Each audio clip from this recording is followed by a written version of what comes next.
दुनिया में कुछ लोग मिसाल बन जाते हैं। कई बार जब आप असफल हो तो उनकी कहानियां पढ़कर और सुनकर हौसला मिलता है। आज हम आपको बताने जा रहे हैं एक ऐसी ही महिला के बारे में जिसने अपने बुरे दौर में भी हार नहीं मानी और बार बार असफल होने के बाद भी अपनी संघर्ष जारी रखा। आखिरकार दुनिया में अपनी पहचान बना ही ली। यह कहानी है हैरी पॉटर की लेखक जेके रोलिंग की। शायद ही कोई ऐसा व्यक्ति होगा जिसने हैरी पॉटर का नाम नहीं सुना होगा। आज की कहानी है इसी मशहूर फिल्म हैरी पॉटर की कहानी लिखने वाली लेखिका जेके रोलिंग की। जेके रोलिंग ने ऐसा नोवेल लिखा जिसने सारे रिकॉर्ड को तोड़ दिए। यह नोवेल 60 से अधिक भाषाओं में लिखा गया। इसकी कुल 400 मिलियन से ज्यादा कॉपीज 200 से ज्यादा देशों में बिकी। जेके रोलिंग एक ऐसी पहली लेखिका बनी जिसने लेखन से ज्यादा अमीर बनी हो। इनकी कुल संपत्ति $1 अरब से भी ज्यादा की है। हैरी पॉटर सीरीज के 7 नोवेल पब्लिश हुए जिससे 8 फिल्मों का निर्माण हुआ जिसने बहुत ही अच्छा बिजनेस किया। लेकिन जेके रोलिंग को लेखक बनने का यह सफर इतना आसान नहीं था। बचपन से ही उन्हें कहानियां लिखने और पढ़ने का काफी ज्यादा शौक था। ये बचपन से कहानी लिखती और अपनी छोटी बहन को सुनाती थी। एक बार इनकी आंटी ने जेसिका मिडफोर्ड के द्वारा लिखी हुई ऑटोबायोग्राफी हॉन्स एंड रेबेल्स को पढ़ने के लिए दी तो वह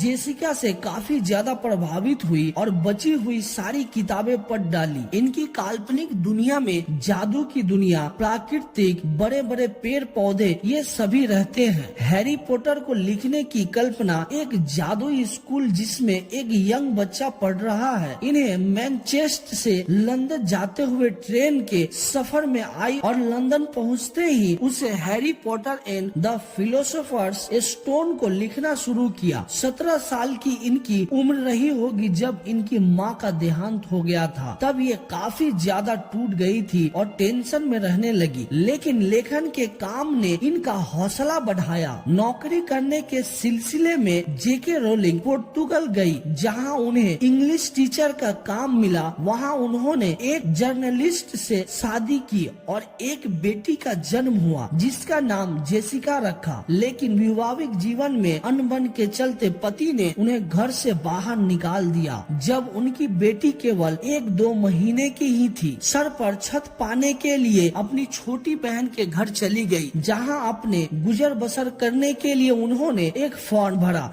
जिसमें ब्रिटिश सरकार सिंगल पेरेंट्स और गरीबों को सरकारी सहायता और पैसे प्रदान करती थी। पास में छोटी सी बच्ची, हाथ में कोई नौकरी नहीं और गुजर बसर करने के लिए ठीक से घर और भोजन नहीं। इसके बाद भी उन्होंने लेखन का काम नहीं छोड़ा और हैरी पॉटर के 3 चैप्टर लिख दिए और अपने पुराने टाइपराइटर से टाइप करके पब्लिशिंग के लिए इधर उधर भटकने लगी। हैरी पॉटर लिखने के बाद भी समस्या खत्म होने का नाम नहीं ले रही थी। इस नोवेल के प्रकाशन के लिए जेके रोलिंग पूरे 12 पब्लिशर के पास गई लेकिन सब ने इसे छापने से मना कर दिया। अंत में लंदन के ब्लूम्सबेरी पब्लिशिंग हाउस ने छापने का निर्णय लिया। इस किताब ने इतनी सफलता अर्जित की स्कॉटलैंड आर्ट काउंसिल ने हैरी पॉटर की पूरी सीरीज लिखने का ग्रांट दिया। पहले जो पब्लिशर इसे छापने से मना कर रहे थे वह इसे छापने का अधिकार खरीदने के लिए बोली लगाने लगे। बाद में इन नोवेल की पूरी 7 सीरीज आई जिसमें अंतिम 7वीं नोवेल थी